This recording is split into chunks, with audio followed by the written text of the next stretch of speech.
السلام علیکم ورحمۃ اللہ وبرکاتہ۔ سوڈان کے بارے میں تو آپ نے سنا ہوگا، نیوز پر دیکھا ہوگا، سوشل میڈیا پر خبریں چل رہی ہیں کہ وہاں پر مسلمان کا دشمن بنا بیٹھا ہے۔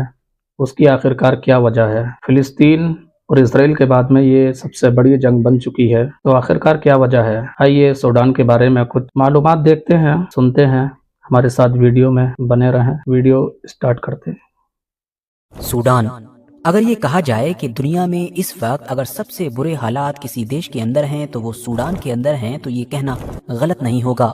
غزہ پٹی کے اندر ابھی تباہی اور ظلم و ستم کو رکے ہوئے چند دن ہی گزرے ہیں، بلکہ وہ صحیح سے رک بھی نہیں سکا ہے کہ اب سوشل میڈیا پر ہر طرف سوڈان دکھائی دے رہا ہے۔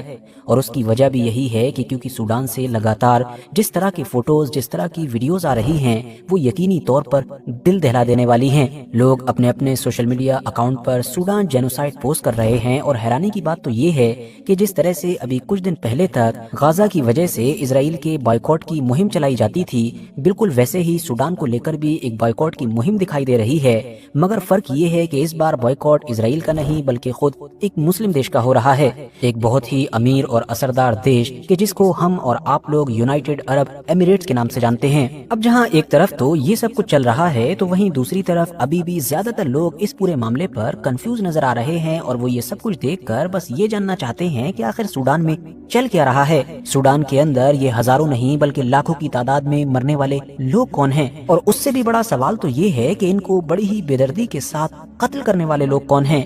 اور اس پورے معاملے میں مطلب سوڈان کی جو کہانی ہے اس میں یو اے ای کا اور خاص طور سے یو اے ای کا جو گولڈ ہے، مطلب کہ سونا ہے، اس کا کیا اینگل ہے، ان سارے ہی سوالوں کے جواب جاننے کی کوشش کرتے ہیں آج کے اس ویڈیو میں۔ سب سے پہلے تو آپ لوگ ذرا اس نقشے کو دیکھیے۔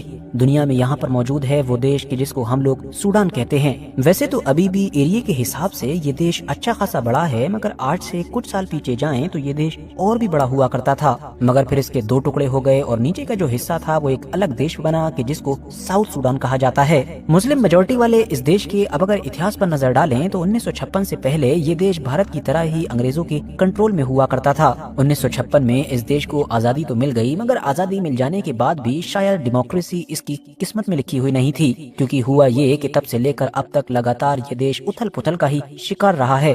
جب بھی یہاں پر الیکشن ہوتا ہے، کوئی گورنمنٹ چنی جاتی ہے، تو ہمیشہ ہی اس دیش کی طاقتور آرمی کا جو جنرل ہوتا ہے وہ نمودار ہوتا ہے اور حکومت پر قبضہ کر لیتا ہے۔ یہ کہانی ہماری طرح شاید آپ کو بھی بالکل سنی سنی سی لگتی ہوگی، کیونکہ یہی تو ہمارے پڑوسی دیش پاکستان میں بھی ہوتا آیا ہے۔ مثال کے طور پر ان صاحب سے ملیے، ان کا نام ہے عمر بشیر اور ان کا کام ہے سوڈان کے اوپر سب سے لمبے وقت تک راج کرنا۔ کسی دور میں یہ خود بھی آرمی کے ایک جنرل ہوا کرتے تھے۔